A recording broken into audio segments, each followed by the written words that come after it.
Here is Sailor Kobe number 19, Minatogawa Lime. Let's jump straight to the end with my opinion on this ink.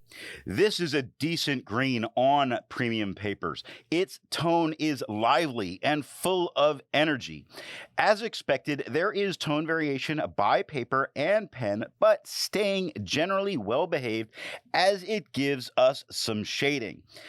It is on some of the non-fountain pen friendly papers that it really brings in more shading, something very unexpected. But I would put this high on the list for those that don't want to spend a lot of money on the premium papers.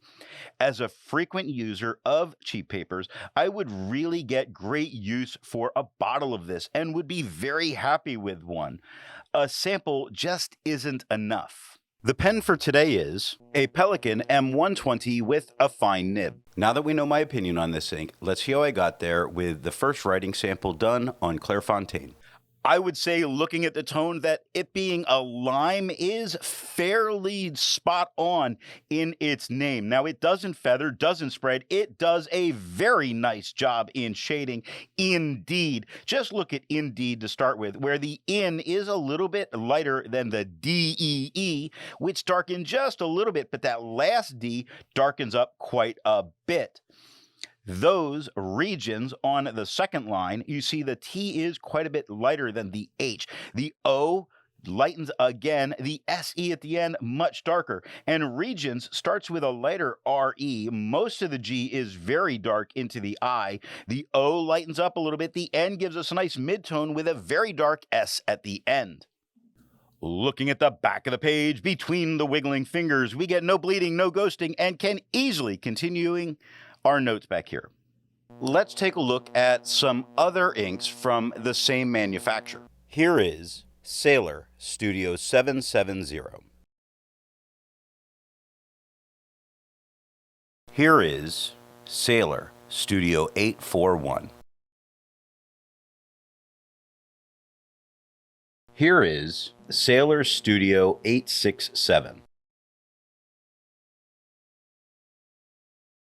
Here is Sailor Studio 873. The next writing sample is done in a Portage reporter's notebook. The tone on the page here is just slightly lighter than it was on the Clairfontaine in general. Now, it's not feathering, it's not spreading, it is shading just as well as it did on the Clairfontaine. I'm very happy with what I'm seeing. I think this, as a notes here, it has a pop on the page, which is always great to see with your non-fountain pen friendly papers. Looking at the back of the page, we have no issue with ghosting, no issue with bleeding. We can easily continue the good story. There's a lot to learn by doing multiple chromatographies. The one on the left is immediately put into water for 10 to 15 seconds. The one on the right, marked with a D, is let dry for 10 minutes before putting into water. The next writing sample is done on a national brand Steno notebook.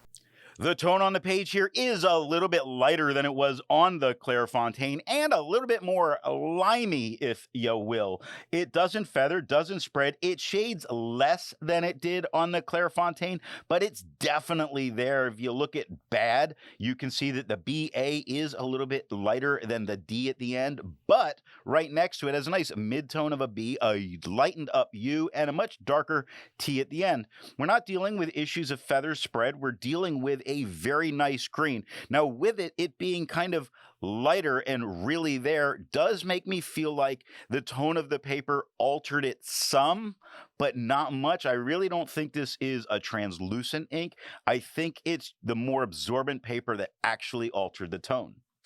Looking at the back of the page, we see that the ink did get fairly deep into the paper a whole bunch of times, meaning you probably don't want to continue writing on the back of this page for fear of ruining those notes, but nothing bled through touching the page underneath. Resistance tests are done to see how this ink can be expected to perform on the page, and more importantly, how hard it may be to clean from your pen. The smear is allowed to dry for 3 days before testing it. The highlighter is on the top left, pen flush is on the top right, 1/3 bleach solution is on the bottom left, and water is on the bottom right. The next writing sample is done in a Rhodia notebook.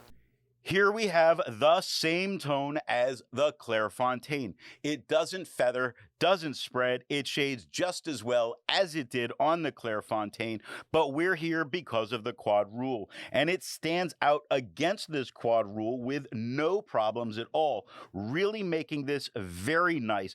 Really a great, you want that second color in your note taking to have some real pop, draw your attention to it. This ink truly does it. Looking at the back of the page, you do see that it got fairly deep into this paper a few times, which is not very common for this paper. It was kind of a surprise for me that this happened. It didn't touch the page underneath. I don't think this would stop most people from writing on the back of the page. So this is really an up to you whether or not you'd continue writing back here. With over 1,000 inks reviewed, let's take a look at some color comparables. Here is Montegrappa Green.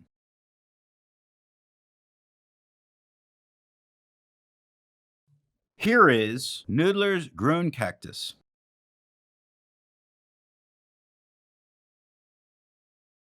Here is Organic Studios James Joyce Hunter Green. Here is Private Reserve Sherwood Green. The next writing sample is done in a composition lab notebook. The tone we're getting on the page is the same as the Clairefontaine. It doesn't feather, doesn't spread, it shades about as well as it did on the Clairefontaine. It stands out against the quad rule. It's a great, really, if you're a student and you're using this as a second color in your notebook, what a great choice. I'm going to go ahead and bump you a few points just for choosing an ink so well. Looking at the back of the page, we get no bleeding, no ghosting, and can easily continue our lab notes. While it's nice to see ink in the same color family, I prefer to see ink to complement the color on the page. Here is Diamine Pumpkin.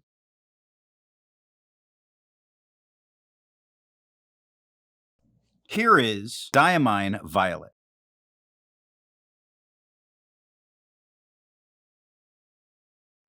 Here is Monteverde Document Black.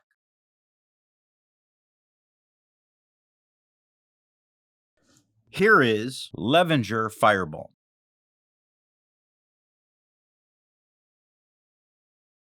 The last writing sample is done on 20-pound copy paper. Here, the tone is slightly lighter than it was on the Clairefontaine. Again, that little bit more of a limey kind of a look. It does have a tiny bit of feathering that you can see, a tiny bit of spread you can see, mostly noticeable when these papers are next to each other. There's a couple of darker areas where you see a little bit of shading, like in Springtime on the first line, where the P is darker than the letters around it. Same with the T, darker than the letters around it, but most of it is a fairly uniform tone. Good ink to be able to use on this paper in terms of how it's looking and performing so far. Looking at the back of the page, you see the ink gets very deep into the paper, meaning you could not continue your notes back here. However, none of it touched the page underneath. So what nib and pen do I think are going to give the best writing experience with this ink? The wet fine nib of the Pelikan M120 gives good tone and a fair amount of shading. I tried a dry medium off camera and it did lighten the tone to an uninteresting place, though it still did shade well. Now I'm going to stick with a wet fine or possibly a wet medium for the lively tone, but will add that I really think this becomes a perfect trio when used in the lab composition notebook. I hope you got something out of this video, and thanks for watching. I want to let you know that the best way you can support this or any channel is to let retailers know where you heard of something if you go to buy.